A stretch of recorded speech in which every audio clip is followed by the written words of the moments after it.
So as we go forward, and you think about sometimes how small businesses do things and how large businesses do things, I often say, don't pretend like you're a large, you know, red teams, yellow teams, pink teams, you know, et cetera. If it's the same two people going after a proposal, then you don't need to think about teaming or the color things for proposals. But when it comes to sales and marketing, I do want you to think a little bit from a large perspective. Large businesses don't get stuck behind gatekeepers, right? They go into an agency, they find ways into an agency, but they don't work with a small business professional, for example, which generally, and you'll see in a second, is one of the top gatekeepers. They don't go through the gatekeepers, and they don't get stuck with gatekeepers or at the gate, and neither should you. Small businesses should not get stuck at a gate. But you can't blame the other person. You can't blame the gatekeeper for why you're stuck at the gate. You need to take responsibility. And when I say take responsibility, what I mean is not blame, but responsibility. I take responsibility for whether I'm going to be stuck here at this gate with that gatekeeper, or whether I'm going to take control and figure out a way to go around it. And I want you to get to this stage where you're not stuck at the gate, not stuck standing there at the gate with the gatekeeper. I do want to point out that I am going to talk pretty, firmly about gatekeepers, et cetera, today. But the reality is, some gatekeepers are what we call focuses or receptivity. They're willing to help. They'll navigate you forward. So when I talk about the problems with gatekeepers, keep in mind that there are some who are the complete opposite of that. I don't want you getting stuck at what I'm going to say later, an unhelpful gatekeeper, because helpful gatekeepers are sometimes okay. So today we're going to talk about gatekeeping. We're going to talk about the what, the why, the when, the how, right? So what are gatekeepers? I really need you to understand what they are, because how can you get past them if you don't even realize you're stuck in front of one? Why must you get past a gatekeeper? Why is it really important to not stand at the gate? And then moving forward, I want to give you some clues about how to know that you're actually standing at a gate, when you know that somebody is being a gatekeeper, an unhelpful gatekeeper. And the last one is how you can go around gatekeepers. I want to give you practical steps as we move forward about going around gatekeepers so that you can continue to have success in an agency. If you don't know who I am, my name is Neil McDonnell. I'm the president of the GovCon Chamber of Commerce. I want to welcome you to my federal sales training, where I provide tips for success in the federal market. I spent 20 years as a small business owner in the federal market. And since 2018, I've been teaching people like you that government contracting is not a secret, it's a process. When we follow a process A to Z, or research to sales, we're going to have repeatable, predictable results. And that's what I want for you. Right here, I'm showing you, if you're looking at my screen, the 7-step process to federal revenue success.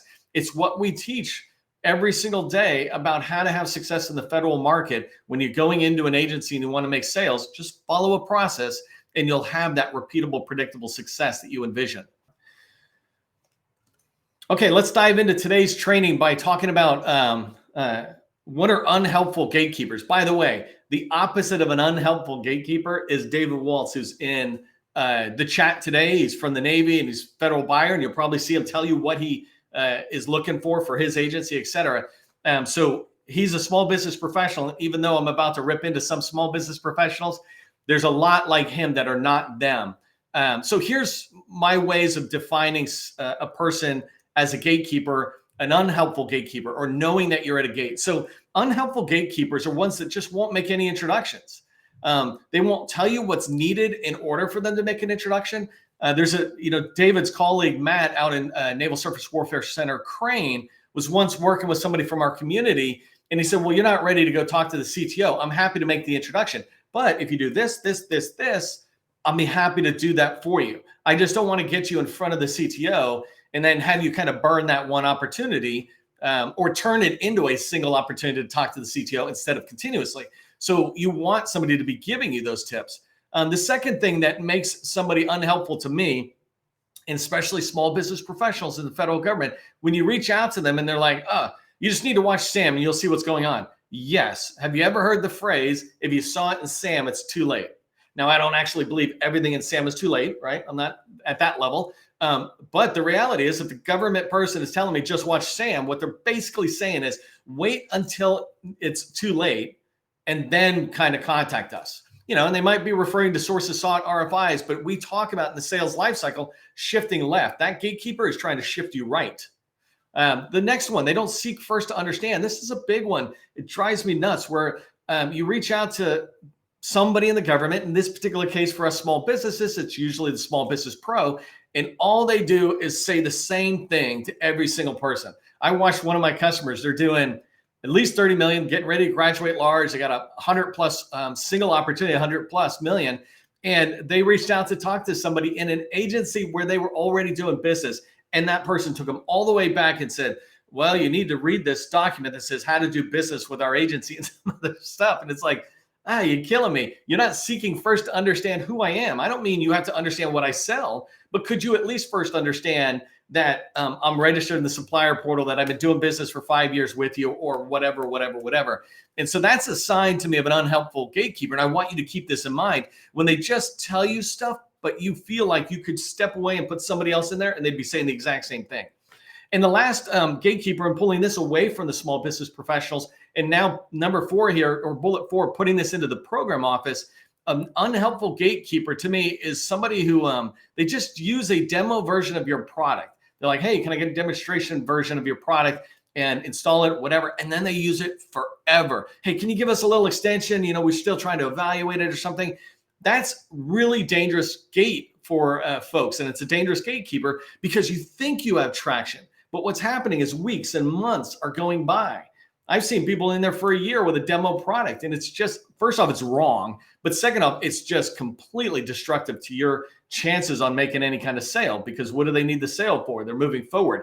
Sales is about aligning a problem to a solution, not just throwing a solution in and letting them play with it all the time.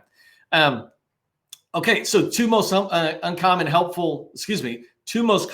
unhelpful gatekeepers that I was talking about here are small business professionals, right? And they just tend to be a gate sometimes. And I put here, some are great, right? I know that there are some gatekeepers that are, or small business professionals that are great. But a lot of times when small businesses are hitting a gate at an agency and they can't go anywhere, 80% of the time, I would say it's a small business professional in there. And you need to recognize this, and you cannot blame them. When you blame them, you give up control. When you take responsibility and say, hey, I'm responsible for why I'm stuck here with Jane at this gate, then you have control to go somewhere else, which I'm going to teach you about today. And then the other common one I just mentioned is the king or queen of demos or white papers, the ones who keep saying, hey, can you write another white paper? Can you write another white paper? And it's like, how much information do you need from me? Okay, so let's talk about really quickly why you must go past gatekeepers. And I hope these are obvious, right? But I just like stating them so that we're all kind of on the same page. One of the biggest reasons is you just need to continue the sale, right? You always need to be moving forward. I think I might say this later about in sales, there's this great line in transactional sales, consumer sales, that says always be closing. Well, in the federal market, we don't always be closing. In fact, we never be closing. That's what the proposal's for. And even then, it's not really closing. It's a suggestive close. What we should be doing is always moving forward. And so when you get past the gatekeeper, you're able to continue the sale. You're able to move it forward.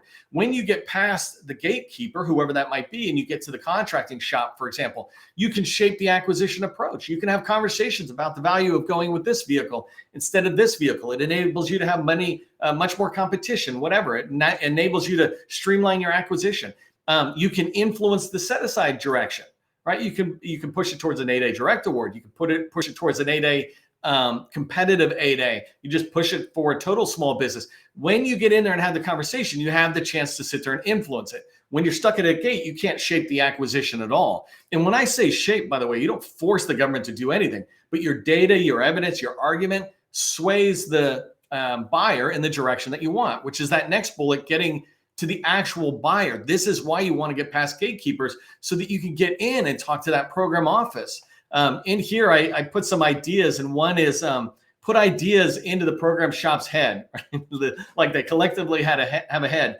If you've ever watched my training about the acquisition lifecycle aligned with the sales lifecycle, we want to shift left all the way to the point where they're having a requirement, generating a requirement saying we want to do this. And at that point, you can even introduce ideas where they go, I hadn't even thought of that. I know, that's why I'm here. An example of an idea that maybe they haven't thought about is like, how can I improve my elevator maintenance costs using artificial intelligence and emerging technology? How many elevator companies do you think are talking about AI right now? That's all in the IT world. right? And so putting that idea into the program office or the facility management office's head is a way to influence things that are going on. When you get into the actual buyer and you get past the gatekeeper, you're able to hear about RFIs or sources sought. You're able to hear about everything much earlier. No kind of bad, unethical things. They just say, hey, keep your eyes open. An RFI is coming out. It's like, oh, cool. But think about it. If you go back to that gatekeeper who told us, just watch Sam, it's like, well, we would see the sources sought. We would see the RFI if we're, really watching it heavily. By the way, for the government, like right now, there's probably 1,000 open RFIs in there. It's hard to watch all that. But putting it back on you, the small business, yes, you could look at Sam, but if you have these relationships, if you get past gatekeepers and have conversations with the program office, then you're able to hear about RFIs. We're trying to write an RFI now that we're going to get out. It might take them a month or two. And if you know about it, you can start having conversations with them. You can start thinking about how you're going to respond, and you can move at it much faster than if you heard about it in Sam. Same thing with some of these other things I put down, right? You can shape the technical requirements and the scope just by getting them to think about certain things. Hey, don't go chat GPT, go, whatever the alternative is, getting them to think about some of these different things. Learning about challenges and goals. When you're stuck at a gatekeeper and then you're going to go to Sam and maybe write an RFI response or an RFP response, we haven't had a chance to have any discussions with that program office about their challenges, not just what's in the PWS or something, but overall, what are you guys running into? Is things hectic? Is cyber really impacting construction? Like, are you really up in air about it? What are some of your goals and challenges? I just put out a post today on LinkedIn, and it's the Information Technology Strategic Plan for OPM. And in there, one of my favorite pages is where they explain what is a goal, what is an objective, what's an activity, and they talk about that and what that means to their agency before later on they start laying out their goals and objectives. Well, you can't hear about many of that. You certainly can't have conversations unless you can get to the buyer. In order to get to the buyer, you got to get past the gatekeeper. Okay, so that's the why of it. Here is just another way of thinking about the gatekeeper. I talked about when you should be going around the gatekeeper. And earlier I said, always be moving forward, right? Don't always be closing. That's not our sales, but always be moving forward. If you're not moving forward, then there's a really good chance you're stuck at a gate. You need to go around that gate. I said the gatekeeper often is a small business professional. But you can have gatekeepers at all sorts of angles. It doesn't matter where it's at. And I'll show you towards the end how many other doors you can go in other than that one gate you're stuck at. Sometimes you might be stuck at a program office gate. They just don't want to talk to you. It's like, okay, don't give up. Just go in a different door. Another reason you want to, when you should go around a gatekeeper, when you realize you're at a gatekeeper and you should go around, it's the minute they stop doing anything new for you. They don't have phone calls with you anymore, or they're kind of, we call it sounding like a whale. I don't know if you've ever heard this. In sales, we call it sounding when you got a whale of a customer and then they go down. I don't know if you know that whales go down. They take a big breath and they go way, way down deep in the ocean. They're down there for a while and you're like, where's that whale? There's a huge, big old whale here. And then it's gone and then it comes back up, right? And as it comes up, you see it. But that sounding is tough on us and we need to be always moving forward. And if the whale, the customer goes down, that's hard.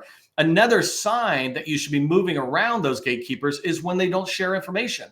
When you talk to somebody, and just sticking with a small business pro for a moment, they just talk about how to do business. They're like, hey, here's our top NAICS or some stuff. And it's like, all that information's on the web. Like we can get all that nowadays ourselves.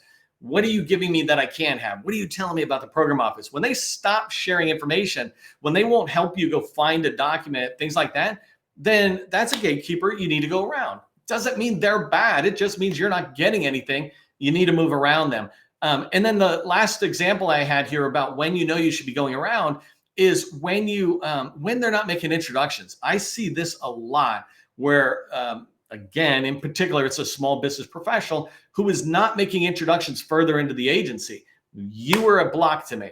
And going back to the opening of today's training, I said larges never have that problem. Larges always go through many doors, and I'll show you in a second. But we smalls sometimes go right up against a gate. And I swear there's bells and whistles and signs and everything that says gatekeeper, we're going to block you. And we still go up against them, right? You'll see me. I talk about small business professionals that I love. I think they're awesome. And I keep trying to push people their way. That's why certain agencies get me referring industry there, and other agencies, I'm like, stay away from them. They're just, I know I know they got money, but they're tough to deal with. Why go that direction? Why go where somebody is just defining themselves as an unhelpful gatekeeper, not a gatekeeper telling you what you need to do in order to come in successfully to their agency and then helping you get to the next stage. Like, hey, let me introduce you to the program office. So those are just some examples of when you should move around that gate. Before I move on, I just wanted to quickly pause for a second, let you know that we've got website, a ton of information out there. You can find it. By the way, this video right here on the homepage is when I was on television talking about the Hub Zone program and really pushing it forward. It was awesome to be able to talk about that. I plan on doing the same thing with the Women-Owned Small Business Program and the 8A program, is to really help push us out there. But what I wanted to point out is if you haven't downloaded our directories yet, go to the resource tab. These directories are free. There's 3 of them. You can figure out what they are. But today's highlight one is the supplier portal. Many Navy and other agencies have their own, Navy commands and other agencies have their own supplier portal. So you have DSBS, and then you have an actual command or an agency's portal, as well as large prime contractors. And so in there, you'll find over 100 supplier portal links. Just click on it and go register. In August, or excuse me, I guess we're in August, so forget about that. In September, we're probably going to try to be nice and reorder them, not alphabetical, but on how easy they are or how little time it takes to get registered. Some, like Boeing and General Electric or something, take a while. And others, it's like, hey, send us an email and you're on our list. And so we want to put it in that order for you. By the way, we're doing this Ask Me Anything. If you've got questions and you're not finding the answer out there, and you've tried your PTAC and you've tried Google, then ping us, right? And what I'm going to do, sometimes I'll respond on email, but I'm going to start responding to them just at the start of these trainings so that everybody can benefit from that. Okay, so this is my house. No, it is a nice house, though. I don't think I would mind living there. I don't like the hills on the grass. I like flat grass. But anyways, this house represents an agency, right? Think about a federal agency. It's a really big agency. And what I'm trying to emphasize here is that when you get stuck at a gate, the gatekeeper, it's in one place. This front door, we all know we need to go up. We knock on it. Ironically, we walk right past a sign that says no soliciting. And so we knock on the door and we try to get there. And there's a gatekeeper holding the door open. The chain's still on the door and they're looking out. They're talking to us. And they're like, well, who are you? What are you coming here for? I'm like, come on, I'm just knocking on the door. What I want you to understand is that that's not the only door to get into that agency. That's not the only door to get into this mansion, right? Right above it, you see 3 windows. Just hop up on the roof there and climb in the windows. Go around over here. There's a door here, and you can see another door in the back. There's a couple of windows down there. If you come on the side of the house, there's all these windows. There's the garage, which is built under the house. So if you can get in there, you can come up into the house. I don't mean illegally. I just mean there's a bunch of other people at all these doors and windows. When you go to these other doors and windows, they might be friendlier. They might let you in. They might share the information you're looking for. They might make introductions, right? It's not about breaking and entering, right? You can come up on top, right? You can parachute down and come through the chimney like Santa Claus. Whatever it is, there's many, many different ways into this agency. This mansion represents the agency. Don't get stuck at the gate. When you get stuck at a gate, like I said, you'll know it because nothing will be happening. And the minute that happens, the minute you go a day or a week and really nothing has happened in forward momentum, forward progress on your sales activity, just go find some other place. Don't yell at the person at the door. Just go around to other places. So let me talk about some of those doors specifically. I did a whole training on this particular slide and this group of people. So you can go watch previous training. If you're lucky, somebody on my team will throw it into the chat. If they do, say thank you. But here, what I wanted to talk about is that when we look at a gatekeeper, just think about a small business professional for one moment. When we think of that, that's just one person, one entry point into an agency. I mentioned the Department of Navy, right? And I was talking about how David, who's in our chat, is a great guy. The Department of Navy has 150 plus. No, wait, I think NAVC has 150 plus. It could be NAVC, and David, you just tell me. Either NAVC or the Navy has 150 small business professionals. We haven't even gone out to the rest of the people. The sheer amount of people that are in the Navy for you to be able to find other alternatives to get into the Navy is huge. And here, I want to walk through. So agency, let's just start in the middle, right? The agency, what I put was focus and receptivity. Let's start with the small business professionals and say they're there. If you're trying to get into the Navy, even if you're trying to get into Nav C, you can go over to Nav Air and say, hey, Sally, do you know anybody over in Nav C that's not John? Because I keep trying John, and that door is closed to me. And she might go, oh, yeah, I work with this person. Ping them and tell them I can send a call or something. So more focus is a receptivity. If you haven't downloaded our directory, by the way, of small business professionals, that has over 1,000 small business professionals, names, numbers, and emails, so that you get an early start on reaching out. But then focus is a dissatisfaction. Focus is a power. I was just talking with somebody today. Tracy submitted an AMA question, and her question was about how to do some research on FPDS. We were talking about tools, FPDS, USA Spending, SAM, GovWin, and where we might find data. And one of the things that her Ask Me Anything question reminded me of is a training I recently did saying, how do you find contracting officers that love 8A firms? And so right here, you see where I have agency FP. That stands for Focus of Power. That stands for Contracting Officer. Well, you can go into FPDS and pull up items that you wish you won. And when you click on the item to view it in FPDS, you will see it in the top right-hand corner. If what I just described is foreign to you, you need to understand that FPDS is as important as email and Google. If you know how to search for a plumber in Google, you need to know how to search for a contracting officer in FPDS, right? And it doesn't mean everything you need is going to be there. You're going to go back to Google and do some more research. But you can find the names, numbers, and emails of Focus is a Power, Focus is a Dissatisfaction. That's the program office. You can find them, and those can be ways to get in the door. And then I talked about supplier partners down below. If I think about HHS, I can go to HHS, and it has a supplier portal. In that supplier portal, they allow me to look to see who's doing business in there and get point of contact information, right? So I'm able to find more people to be able to get in.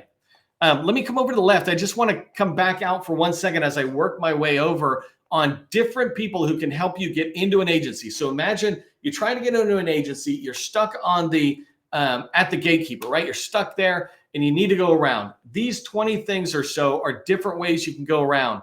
But if we come over to the left-hand side, you see where it says PTACs, right? They're called Apex accelerators now, but PTACs are awesome, right? These guys have ties to agencies. So you can go there, talk to them. Who do you know who's in there that you might be able to help me get access to? Contracting officer. They might know program office people. Lee Christensen's down in Huntsville, Alabama, running the Catalyst Center.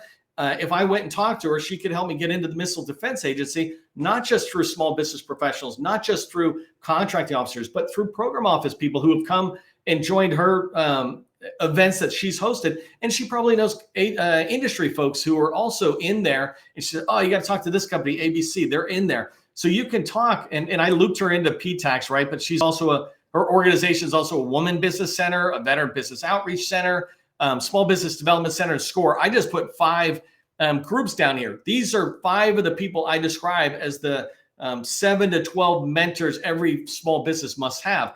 Each one of these people, you don't go in and just take, right? But as you have a relationship with them, they'll be able to sit there and make introductions. You can bypass a gatekeeper, or more importantly, or not more importantly, alternatively, you might actually get somebody like a PTAC, like let me just stick with Lee for a second, who knows Jane, who's kind of being a gatekeeper to you. You could say, hey, Lee, you got any tips? Can the 3 of us get on a call and we figure out how do I move past Jane? Sometimes gatekeepers are just gatekeepers accidentally, and they just need a little, help to go, oh, yeah, let me move you forward. And I mean, literally, I'm the same way sometimes. I might not get back to you, but if you come back, I'll go, oh, yeah. Sorry, I didn't get back to you. Let me move that thing forward for you. For example, the RGA, the requirements gap analysis that I'm trying to get in the sustaining membership program. I'm supposed to do it Monday and it's Friday. I'm like, but I'll get it done. Okay, so the other group of people you want to be tracking is industry, right? 2 big industry groups. So over here, I've got large primes. Large primes, go watch my training. There's focuses of receptivity, dissatisfaction, and power there. But most importantly, you can find 100 people at a large prime that are all related to a particular agency you want to get into. And as you slowly build relationships, as you get good at reaching out to people and asking for help, giving help, you'll be able to sit there and find somebody who might be able to get you into that agency. And then over on the right-hand side, it's that same kind of thing, right? On the right-hand side, you've got these small businesses that are either total small, no certification, or one of the small business program stats. you can reach out to them. You identify through FPDS, again, the ones that are in the agency you want to go into, and you could reach out to them and say, hey, I'm trying to get in the program office. Do you know anybody? Can you make an introduction? Can you give me some guidance? Whatever it is. This is all about relationship building, right? When you're trying to get past a gatekeeper, you're trying to use relationships that you have out there. Another group of people. So I talked about agency groups, these volunteer type organizations, even though they get paid, right? I talked about agencies, volunteers, industry. And the last one I want to talk about here is SBA. The SBA has a huge responsibility to help small businesses. They can't do everything for us, but if you're hitting a wall trying to get into an agency, they might be able to help. If you're an 8A, for sure, your business opportunity specialist can help push the ball forward a little bit. But inside the district office, you'll find folks, including procurement center representative. Procurement center representative works with contracting officers in their assigned agencies. And so they have these relationships with small business professionals, with agency folks, even sometimes the program office, depending on how big the activity is. And so you want to be able to build relationships with them. I've talked about this before. When you're building your company, you need to have relationships and then grow. Don't try to go out and grow and just reach out to me and ask me for something without having participated, even like a thumbs up or something. It's like, oh, I know who you are. Well, these people, it's the same thing. You want to engage with them and then be able to ask them for something when you need it. We call that digging your well before you're thirsty. All right, so I'm running out of time. I want to make sure I end Friday on time, 12:30. Here's what I want you to remember as you go forward. By the way, if you want this as a handout, certainly for the sustaining members, it's in the sustaining membership. For anybody else, I have this as a handout. I'm happy to send it. For those of you who are requesting it live, I'm going to make it that restriction because live means you're here engaging with the community, and I really appreciate that. So remember that larges aren't getting stopped, so don't let yourself get stopped, right? If you're stuck, just do some of those things I showed you about getting around through the mansion, go in through the chimney or through different windows, those people I suggested on that handout I was just talking about. Come back next week. We got live training all next week. If you get value from our training, become a sustaining member today. We're not funded by the government. We're pretty much funded by me, and sustaining members help going forward, right? My team has been doing this for 5 years. It's our pleasure and our honor to do it. But when you're ready, consider supporting us. And for everybody, as you go into the weekend, I really want you to remember government contracting and having fun is not a secret. They're both just processes. I'll see you in the next training.